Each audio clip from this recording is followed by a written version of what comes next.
current flag of China dates back to 1949. When the communists took power, the new government, through newspapers, asked people to send in their designs for a new flag, requiring that they were mainly bright red and have Chinese characteristics. Bright red, of course, has been the color of socialism for a couple of centuries, but I'll probably get into that in another video. Anyway, over 3,000 people entered the competition. Mao himself supposedly preferred a flag with a yellow strip across, representing the Yellow River. But a man named Zhang Liangsong designed the winning flag. However, they removed the hammer and sickle that he had added. In the official explanation, they say that the Chinese characteristics that were required were the colors of the star. They're yellow because the Chinese race are yellow, but I think this is clutching at straws. But I'm just a little dubious about the official story altogether, because it also says that Zhang was looking up at the sky at night, thought about an old Chinese proverb, and said that the Communist Party was the saving star of the Chinese people. But a lot of the proposals that were sent in feature a star, so unless all of these people were looking up at the sky at night and thought of the same Chinese proverb, it's probably safe to assume that the inspiration for using a star probably comes from the USSR and their red star anyway. The largest star represents the Communist Party, and the 4 smaller stars represent the 4th social classes now, aim to unite as part of his concept of new democracy. Now that may be correct, and is hard to determine, but it seems like a very obscure explanation. Especially because an earlier flag, that of the Republic of China, which was set up in 1911, made a deliberate choice to select 5 colors. So 5 was already important. But first, a little history. The Republic of China was established after the Shanghai Revolution, but the revolutionaries disagreed on which flag to use. Most of the flags that they were using were designed by artists, political activists, and students while in exile, one of which was the blue sky with the sun. Although this was favored by Sun Yat-sen, later used by the KMT, and is still featured on the flag of Taiwan, it doesn't seem to have much real history to it. It was designed by a man named Liu Haodong, and the 12 points of the sun only seems to represent the 12 months, and therefore, apparently, progress. Another flag that was used during the Shanghai Revolution is the island blood flag. The 18 discs of the star represent the 18 ethnically Han provinces of China, so the people that paid with this flag had some Han nationalist tendencies. But it is the 5-colored flag that became the state flag, and I find this flag the most interesting. The 5 colors supposedly represent 5 major ethnicities of China: red bean Han, yellow Manchu, blue Mongolian, black Tibetan, and white the Hui Muslims. So you could theorize that the 5 stars on the current Chinese flag also represent these ethnicities. Anyway, this flag became the state flag. The iron and blood flag became the army flag, and the blue sky and white sun flag became the flag of the navy.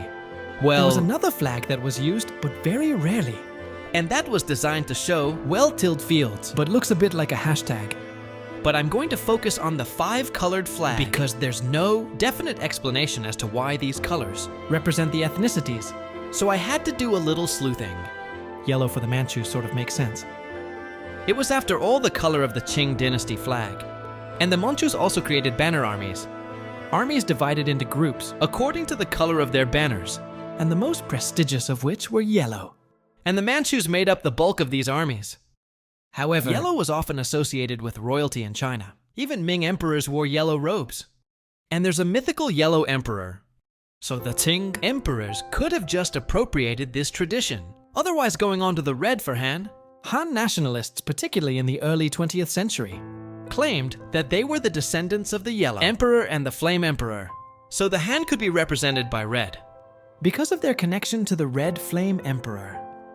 As for the Mongolian blue, Genghis Khan came from the Borjin tribe, and that literally translates to blue wolf. Plus, the Mongolians used to follow Tengriism, and still uphold some of its traditions. And central to this religion is the Great Blue Sky. And they still tie blue scarves to ovos, a sort of nomadic version of a temple or altar. And in recent years at reenactments and celebrations, most flags from the Mongolian Empire are blue. This connection between Tenguism and blue is also why the flag of East Turkestan, those in the west who won independence, chose a blue field plus.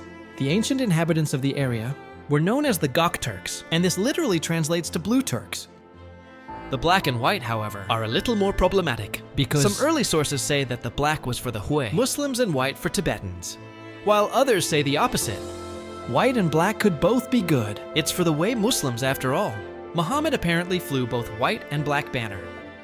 And they remained important colors throughout Islamic history. For instance, they were the flags of the Umayyad, the Rashidun and Abbasid dynasties, and they are both used in the Pan-Arab flags, and infamously in the flag of ISIS. But black and white doesn't really seem to represent the Tibetans at all, after all. The current flag of Tibet, which was adopted shortly after the creation of the Five Races flags, features no black, and white only represents the mountains. However, if you look at Tibetan prayer flags, you will usually find 5 colors: blue, green, white, red, and yellow. These colors bar a little regional variation from the basis of the Buddhist flag, a flag designed in the late 19th century by an American. But I'll get onto a little theory behind these colors in a little bit, but generally speaking, I don't believe that these colors represent the ethnicities at all, like I said before. Sources couldn't agree as to whether or not black and white represents the Tibetans or Hui Muslims, but even the blue can be disputed. After all, the Mongol Empire would more often than not use a tug banner made out of horsehair. And these were usually black or white. And these colors apparently had their own meanings. White rose raised during peace and black war. Plus, contemporary sources and images show they flew banners of various colors. And Mongol dynasties in other areas of the world used different colors. For instance, the Ilkhanate in Persia apparently used the yellow banner. But that's according to the Catalan Atlas, not necessarily the most reliable source. But either way, I don't necessarily agree that was synonymous with the Mongols. Especially because if you look at the Qing dynasty banner armies, there were blue banners, but Mongols didn't necessarily make up the bulk of these. And the same goes for the white and red banners. They weren't made up mainly of Muslims or Han. In fact, there was one army which acted mainly like a police force, which was made up of mainly Han troops, and this was the Green Standard Army. So you could argue that Hans should have been represented by green. But keeping on the Hans, if you look at paintings of previous Han dynasties, there doesn't seem to be any real color that they favored. In fact, I found more blue on the banners of main armies. But it seems that very few flags were the same. And that's the same for other dynasties like the Tang. They never chose one color flag over the other. In fact, for a long time in Chinese history, the flags were just used to show the generals, where the soldiers were so... I don't believe the official explanation of this flag at all. Plus, I don't even think that the revolutionaries were the first to use this flag. That's because there are images from the 19th century, more specifically the Taiping Panthay Rebellion, that showed the flag being flown by Qing dynasty troops. And there is some evidence to suggest troops during the First Sino-Japanese War flew similar flags, except blue was replaced by green. Maybe the Republicans didn't know this and designed a very similar flag. However, during the First Sino-Japanese War, it was the Beiyang fleet that flew this flag. And many soldiers in the Beiyang army would join the revolutionaries. And despite trying to crush the uprising, the leader of the Beiyang army, Wen Shikai, would become China's first president. Well, he did try to make himself emperor and created a new flag for this.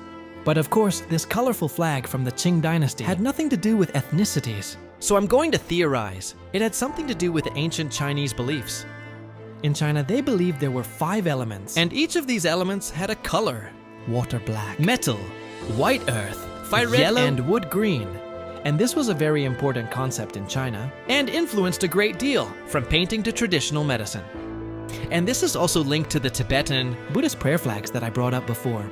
But each color not only represented an element, but also a planet's sensory organ, animal, etc. Now, 4 of these colors are found in the Republican flag. However, there is no green.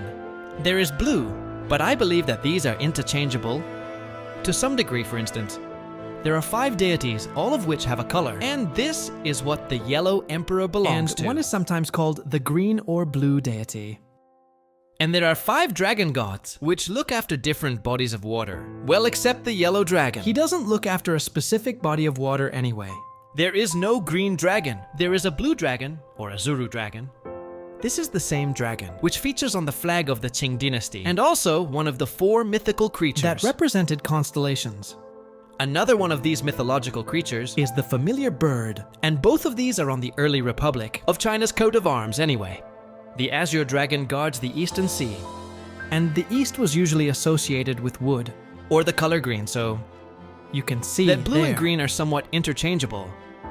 But even in the 20th century, they seem to be somewhat interchangeable. For instance, when Japan invaded Manchuria in the 1930s, they created a new flag for Manchukuo. Now these use the same colors as the early republic. However, I found two reasons behind why they chose them. The first, I think, proves that these colors don't represent ethnicities. That is because the Japanese said that they represent ethnicities. However, they represent completely different ethnicities. Red on their flag did not represent Han. Instead, they represented the Japanese. Blue was for the Han, not the Mongols. And white was for the Mongols. But I did find a source that said they represented different locations, and blue represented east. So in short, despite what many people say, I don't think that the revolutionaries designed this flag. And I don't think that these colors represent ethnicities, but rather the elements.